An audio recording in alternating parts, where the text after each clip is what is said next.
Sosok Yesus atau Nabi Isa merupakan salah satu karakter paling menarik sepanjang sejarah tertulis manusia, dan menjadi sosok penting di tiga agama Abrahamik, walau lebih memiliki sentralitas di agama Kristen.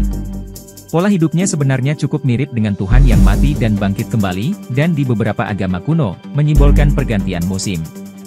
Agama Kristen biasanya menganggap bahwa Alkitab adalah tulisan fakta sejarah, walau Injil-Injil tersebut umumnya tertulis puluhan tahun setelah Yesus meninggal, dan tidak benar-benar menuliskan sejarah hidup Yesus, sampai ada cabang historical Yesus segala, yang berusaha untuk merekonstruksi ulang hidup Yesus melalui metode sejarah, ketimbang mengikuti Bible.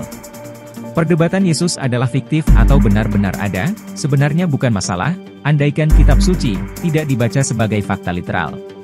Sebagaimana peristiwa Exodus, yang sudah dibuktikan tidak pernah terjadi, namun masih ada saja pemuka agama yang memaksakan cerita agama sebagai fakta literal, ketimbang sebuah interaksi simbolik. Klaim atau teori kali ini memang mengundang hujatan di kolom komentar, namun dalam ilmu pengetahuan, hal ini sudah biasa. Bahkan, diskusi semacam ini sudah banyak di YouTube, dan tersedia di ensiklopedia bebas. Selama tidak ada bukti yang valid, sosok Nabi Isa atau Yesus, hanyalah fiksi belaka.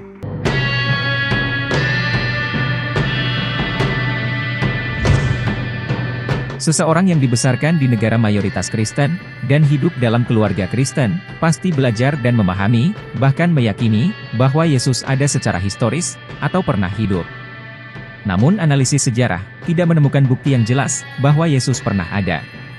Mengingat, kedalaman tradisi keagamaan di negara-negara Kristen, di mana kalender zaman Kristen didasarkan pada perkiraan kehidupan Yesus, memang akan sangat mengherankan, jika tidak ada bukti sejarah Yesus. Lagi pula, di era ketika ada banyak nabi mesianik, mengapa mereka repot-repot mengarangnya? Teori yang juga disebut teori mitos Kristus ini menyatakan bahwa Yesus historis tidak ada.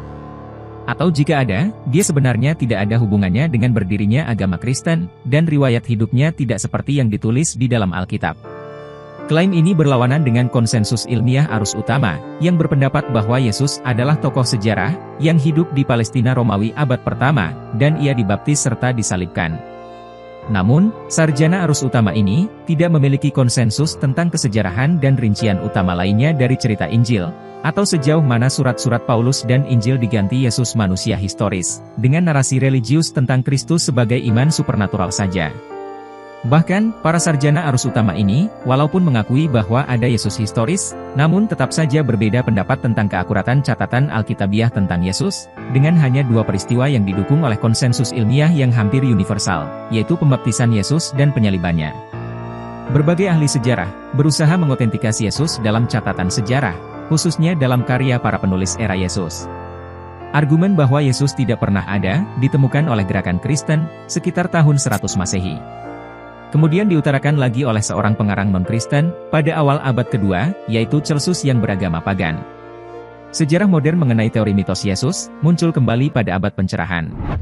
Pemikir-pemikir pencerahan Perancis seperti Constantin François Volney dan Charles François Dupuis, menyatakan keraguan mereka pada tahun 1790-an. Selanjutnya, muncul tokoh-tokoh yang mendukung teori ini, seperti Bruno Bauer pada abad ke-19, atau Arthur Drews di abad ke-20. Teori ini menjadi perhatian melalui tulisan tokoh-tokoh ateis baru, seperti Richard Dawkins, Christopher Hitchens, dan filsuf Perancis Michel Onfray. Yang terbaru, Michael Pawlowski, menghidupkan kembali proyek ini, sebagaimana dirangkum dalam Free Inquiry edisi terbaru. Pawlowski menemukan ketiadaan bukti yang mencengangkan tentang keberadaan Yesus dalam sejarah. Dia mengatakan, sejarawan Flavius Josephus menerbitkan bukunya Perang Yahudi sekitar tahun 95 Masehi. Dia pernah tinggal di Japia, 1 mil dari Nazaret, namun Josephus tampaknya tidak mengetahui, baik Nazaret maupun Yesus. Dia bersusah payah untuk mendiskreditkan interpolasi dalam karya ini, yang membuatnya tampak menulis tentang Yesus, padahal sebenarnya tidak. Sebagian besar sejarawan agama, mengambil pandangan yang bernuansa setuju, bahwa sarjana Kristen telah menambahkan karya mereka sendiri, tetapi tetap mempertahankan referensi sejarah tentang Yesus ada dalam aslinya. Namun, teks palsu, bukanlah bukti kuat untuk apapun. Pawlowski memeriksa tidak kurang dari 126 sejarawan, termasuk Josephus yang hidup pada masa itu, yang seharusnya mengetahui Yesus jika dia ada, dan melakukan mukjizat yang konon menarik banyak perhatian orang. Dari 126 penulis yang seharusnya menulis tentang Yesus, tidak seorang pun melakukannya. Palkovich menyimpulkan, ketika saya mempertimbangkan 126 penulis itu, yang semuanya seharusnya pernah mendengar tentang Yesus, tetapi ternyata tidak. Antara Paulus, Marcion, Athenagoras, dan Matius dengan tetralogi menentang Kristus, keheningan dari Qumran, Nazaret, dan Bethlehem, adalah kisah-kisah Alkitab yang saling bertentangan, dan banyak lagi misteri serta kelalaian lainnya. Berdasarkan hal ini, saya harus menyimpulkan bahwa Kristus adalah karakter mitos. Palkovich juga mempertimbangkan kemiripan yang mencolok dari Yesus dengan anak-anak Tuhan lainnya, seperti Mitra, Sandan, Atis, dan Horus. Menurutnya, kekristenan memiliki penirunya sendiri. Sebelum Palkovich, juga sudah ada beberapa ahli yang mendukung teori ini. Berikut ini saya rangkumkan saja argumennya, agar lebih mudah dipahami. Secara garis besar, sebagian besar ahli mitos Kristus mengikuti 3 argumen, yang pertama kali dikemukakan oleh sejarawan Jerman Bruno Bauer pada tahun 1800-an. Surat-surat Paulus tidak memiliki informasi biografis yang terperinci. Kebanyakan ahli mitos setuju bahwa surat-surat Paulus lebih tua daripada Injil itu sendiri. Surat itu mencatat, selain dari beberapa bagian yang mungkin merupakan interpolasi, sama sekali tidak ada informasi biografis terperinci seperti yang diharapkan jika Yesus sezaman dengan Paulus. Beberapa ahli mitos berpendapat bahwa surat-surat Paulus berasal dari tanggal yang lebih belakangan dari yang biasanya diasumsikan. Dan oleh karena itu, surat itu bukanlah sumber yang dapat diandalkan tentang kehidupan Yesus. Injil bukanlah catatan sejarah, tetapi narasi sejarah fiktif. Sarjana Alkitab menganggap Injil sebagai manifestasi sastra dari tradisi lisan yang berasal dari kehidupan Yesus historis.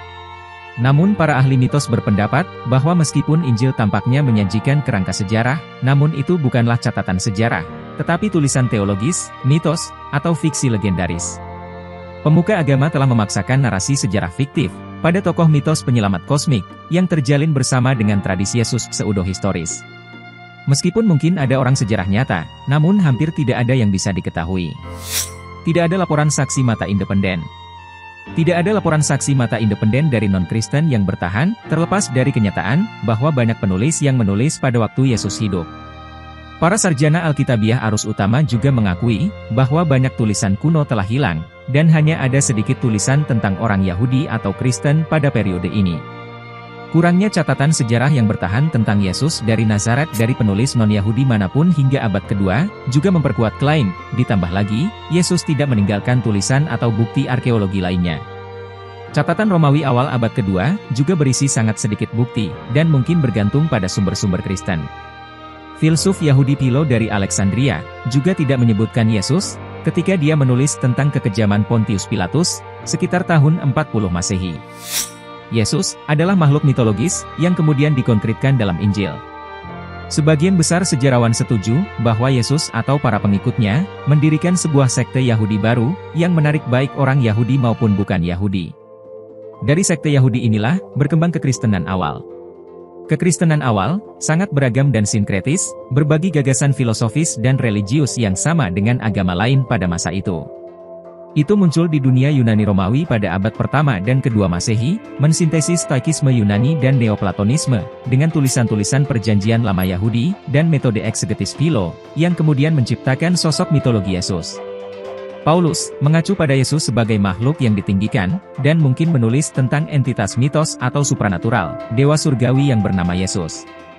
Makhluk surgawi ini berasal dari aspek-aspek yang dipersonifikasikan dari Tuhan, terutama personifikasi kebijaksanaan, atau sosok penyelamat yang berpola tokoh-tokoh serupa dalam agama-agama kuno, yang seringkali digambarkan sebagai dewa yang mati dan bangkit lagi. Jadi, perkembangan sejarah dari pemalsuan menjadi agama terhormat, terdokumentasi dengan baik. Tidak ada alasan untuk percaya bahwa asal-usul agama besar manapun, secara substansial berbeda. Ini menimbulkan pertanyaan, mengapa begitu banyak orang cerdas memilih untuk mempercayai fiksi religius?